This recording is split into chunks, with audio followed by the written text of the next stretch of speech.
नमस्कार, मैं अनिल शर्मा आपका एक बार फिर से स्वागत करता हूं आपके अपने YouTube channel commerce by Pathak sir पे। आज की जो यह वीडियो है वो एक नए चैप्टर से रिलेटेड है जो कि आपका अंतिम चैप्टर है बिजनेस स्टडी का, कंज्यूमर प्रोटेक्शन एक्ट 1986। ये आपके सिलेबस में है। इसमें से भी कुछ पार्ट जो है डिडक्ट किया है सीबीएसई ने under the policy of 30% deduction of syllabus. तो मैं यहाँ वही पार्ट आपको सोल्व करवाऊंगा जो आपके सिलेबस में है। सो बी सीरियस और इसे सीरियसली वॉच करते रहे। कंज्यूमर प्रोटेक्शन एक्ट 1986, देखिए इसका मतलब क्या है। कंज्यूमर को प्रोटेक्ट करना के लिए एक कानून बनाना पड़ा 1986 में। सबसे पहले आपको पता होना चाहिए हु इज ए कंज्यूमर। एक कंज्यूमर को, ठीक है, कंज्यूमर वो व्यक्ति है जो किसी वस्तु का उपभोग करता है, जो किसी वस्तु को फाइनली यूज करता है, ठीक है। यहां मैं आपको बता दूं, यदि कोई व्यक्ति किसी वस्तु को खरीद कर आगे रीसेल करता है तो वो कंज्यूमर नहीं है, यानी कि कोई भी शॉपकीपर जो है यहां पर क्या नहीं होने वाला, कंज्यूमर नहीं होने वाला। The final user of the product will be the consumer. हाँ, यदि किसी वस्तु को गिफ्ट किया गया है और आपने वो गिफ्ट एक्सेप्ट किया है, इसका मतलब जिसने वो गिफ्ट खरीदा था, जिसने वो चीज खरीदी थी, आप उसकी परमिशन से वो चीज चला रहे हो, वो चीज यूज कर रहे हो, तो वो भी क्या है, आप कंज्यूमर के श्रेणी में आ सकते, ठीक है बात। तो मोटे मोटे तौर पर आपको समझ में आ गया होगा कि कंज्यूमर कौन है। कंज्यूमर प्रोटेक्शन एक्ट, कंज्यूमर को प्रोटेक्ट करने की आवश्यकता है। जैसा कि आपने कई बार सुना होगा कि consumer is the king of the market. Consumer जो है वो बाजार का राजा है, ऐसा हम कई बार कहते हैं। लेकिन कुछ कंपनियां, कुछ विक्रेता कंज्यूमर के साथ बिहेव या पॉलिसी जो है वो र्यूड अपनाते थे, या हम कहें कि वो उनके साथ ट्रीटमेंट नहीं करते थे, उनके साथ धोखाधड़ी करते थे, ठीक है।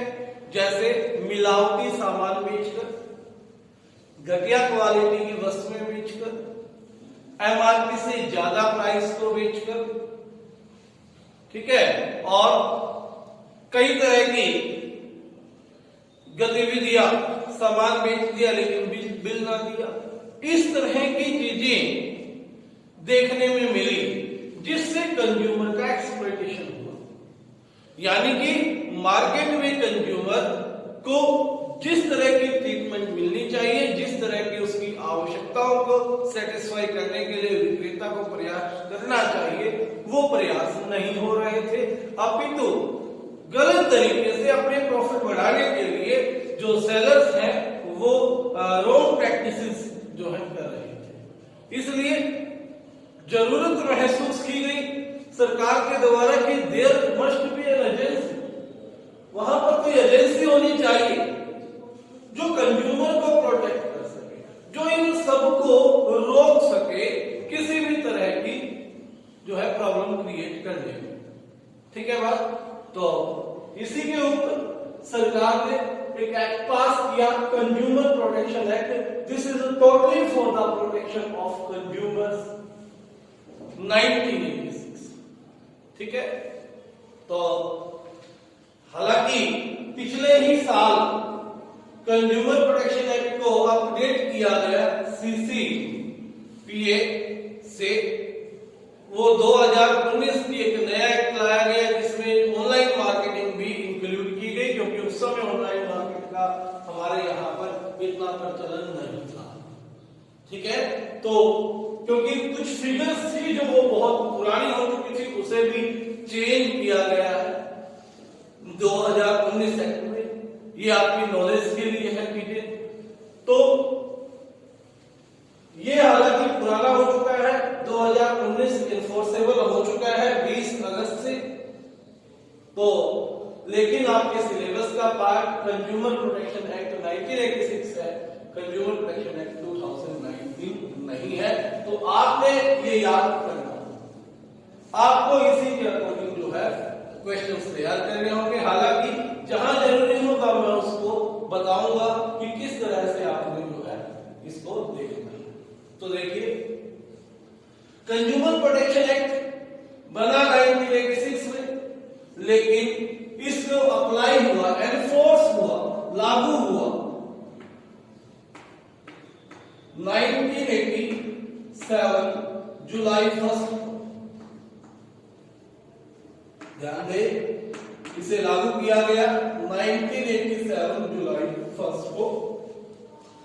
1986 में संसद में ये नियम पास हुआ, ये अधिनियम पास हुआ, लेकिन 1987 में इसे क्या किया गया, सरकार के द्वारा लागू कर दिया गया 1 जुलाई को। ठीक है, उसके बाद इस कंज्यूमर्स प्रोटेक्शन एक्ट को बचाने के लिए, तो कंज्यूमर्स को प्रोटेक्ट करने के लिए कंज्यूमर्स को कुछ राइट्स दिए, कुछ अधिकार दिए। वो अधिकार क्या है, बात करेंगे उन अधिकारों की। हमारा नेक्स्ट टॉपिक और मोस्ट इंपोर्टेंट टॉपिक है आज का, राइट्स ऑफ कंज्यूमर। कंज्यूमर्स के राइट क्या क्या है, कंज्यूमर्स के अधिकार क्या क्या है। ठीक है, 6 अधिकार दिए हैं हमें इस एक्ट के तहत, 6 के 6 आपको याद होने चाहिए। सबसे पहला राइट है right to safety, right to safety.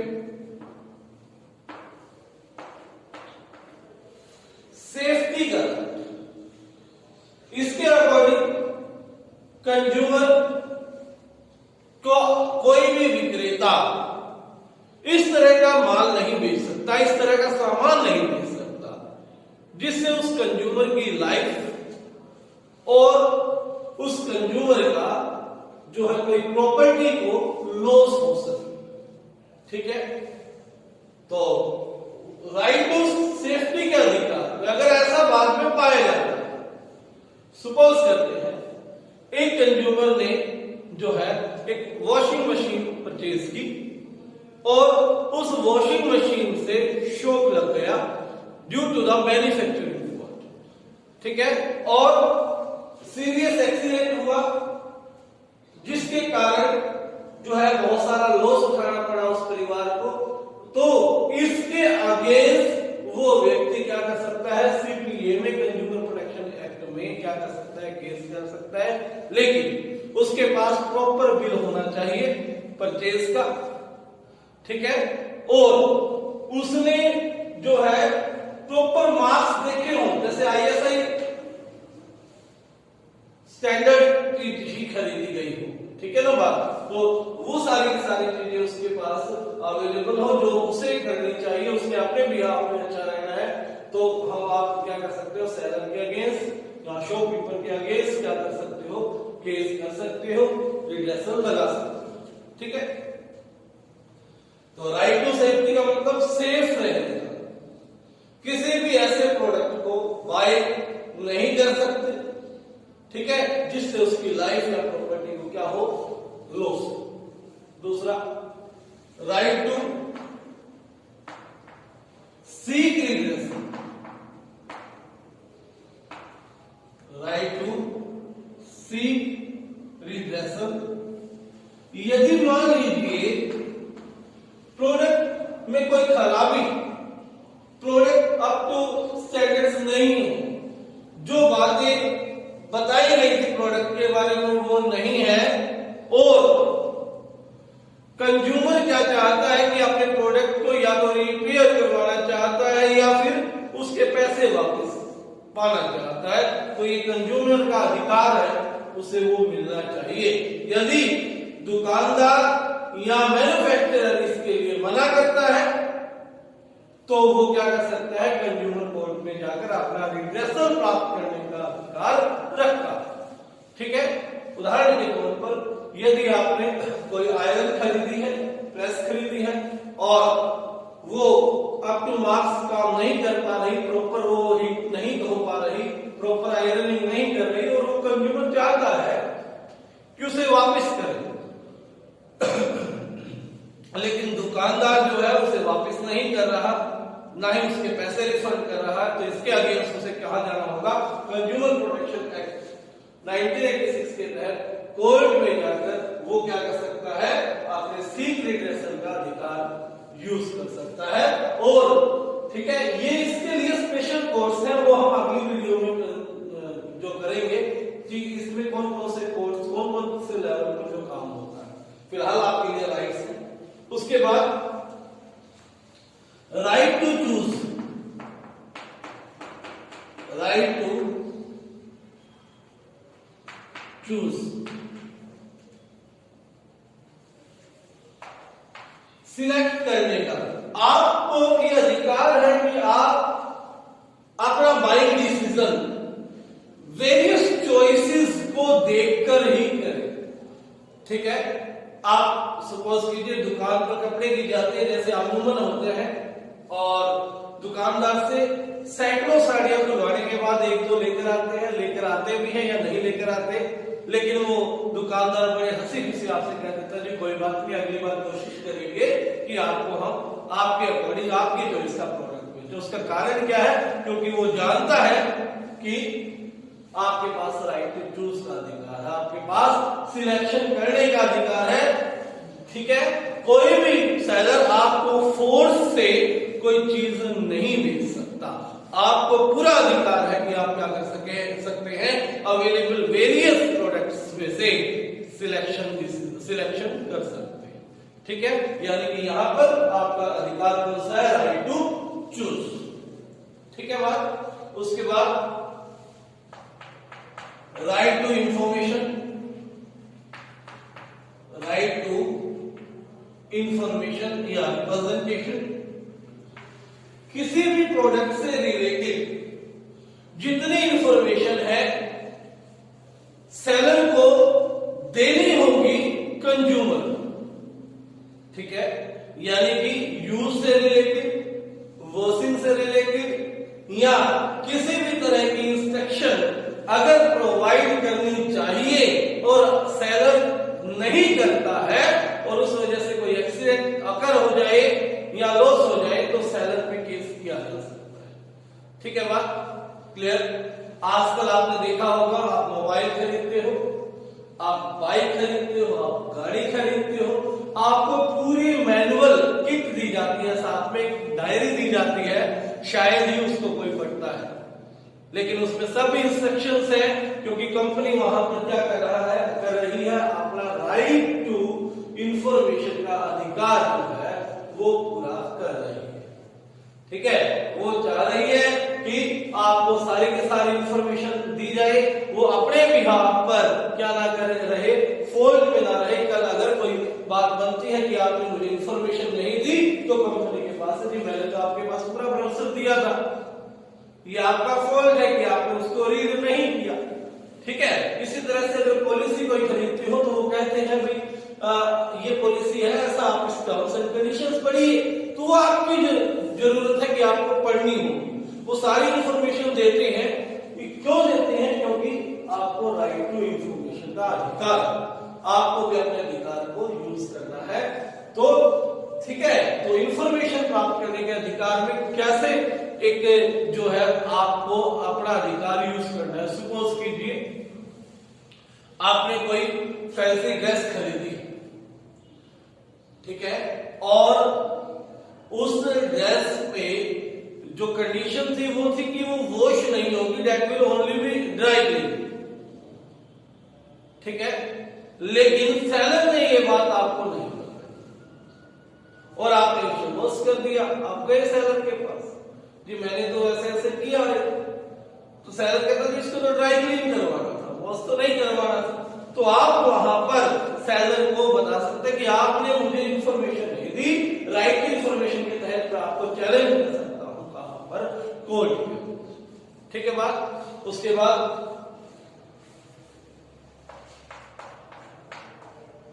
Right to education, right to be educated.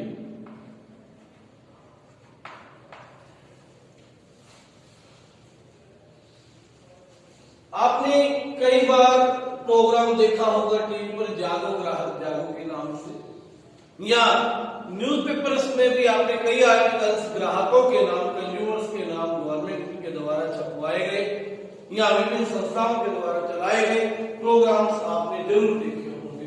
वो सब इसलिए क्योंकि आपको एजुकेटेड करने का, अपने राइट्स के प्रति नॉलेज देने का अधिकार मिला।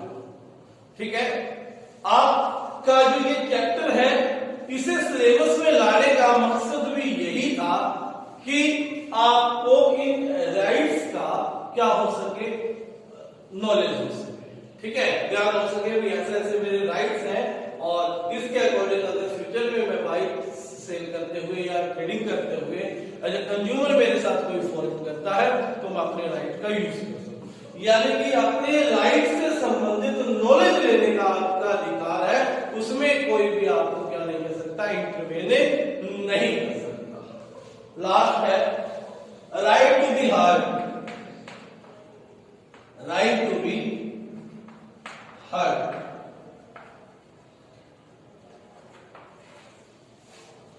ठीक है, आपकी बात सुने जाने का अधिकार है। ठीक है, आपकी कोई कंप्लेंट है प्रोडक्ट से रिलेटेड, आप दुकानदार के पास गए या मैन्युफैक्चरर के पास गए, दुकानदार आपने ये कह सकता है मेरे को मतलब तुझा। ठीक है, आपके पास अधिकार है अपनी बात रखने का और उसे कहने। ठीक है, अगर मैन्युफैक्चरर या सेलर आपकी बात सुनता नहीं है तो इसके लिए भी आप क्या कर सकते हो, अपने अधिकार राइट टू बी हर्ड के तहत क्या कर सकते हो, कोर्ट में जा सकते हो, वहां पर अर्जी एप्लीकेशन लगा सकते हो, भी मेरे तो बात ही नहीं सुन रहे। ठीक है, तो उसे आप कोर्ट में बुलाएंगे तो आपकी बात सुनेगा। ठीक है, तो इसके अकॉर्डिंग क्या है, आपकी बात सुनी जाएगी। समझ में आ गई? तो उम्मीद करता हूं ये rights one of the major, इसमें से क्वेश्चन पक्का है, कंफर्म है, 100% है। ठीक है, तो बिल्कुल तैयार कर ले, केस स्टडीज भी बनेगी, एक एक आपको आना चाहिए राइट। तो आज की वीडियो में मेरा यहीं तक का सफर था, यही आपने सीखना है। धन्यवाद। चैनल पर नए हैं तो सब्सक्राइब करें और इस वीडियो को लाइक करें। धन्यवाद।